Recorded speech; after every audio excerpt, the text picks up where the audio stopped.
নামাজের চেয়েও, রোজার চেয়েও, দান খয়রাতের চেয়েও একটা বড় ইবাদত আছে। এটা কি আমি কি তোমাদের বলবো না?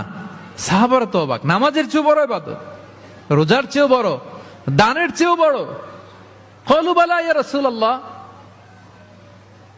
সাহাবারা বললেন অবশ্যই হে নবী, হ্যাঁ আপনি বলেন সেটা কি? বিষ্ণু সাল্লাল্লাহু আলাইহি ওয়াসাল্লাম বললেন ইসলাহু যাতিল বাইন, বিবাদমান দুই গ্রুপকে মাঝখান দিয়ে যে মিলিয়ে দেয়া। নামাজের চেয়েও বড়, রোজার চেয়েও, সাদাকার চেয়েও বড়, মিলায় দেওয়া। আমরা মনে করি সেজদা দিতে দিতে কপালে দাগ ফেলে দিছি, এটাই তো বড় ইবাদত। এটা তো নিঃসন্দেহে বড় ইবাদত।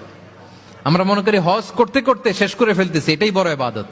জিকির করতে করতে আমরা দিনরাত এক করে ফেলতেছি, এগুলো তো নিঃসন্দেহে ইবাদত। কিন্তু দুই ভাই বিবাদমান দুই গ্রুপের মধ্যে আপনি যদি মিলিয়ে দেন, এগুলো নফল রোজা, নফল দান, নফল সালাতের চেয়ে বেশি সওয়াবের কাজ। পড়েন সুবহানাল্লাহ।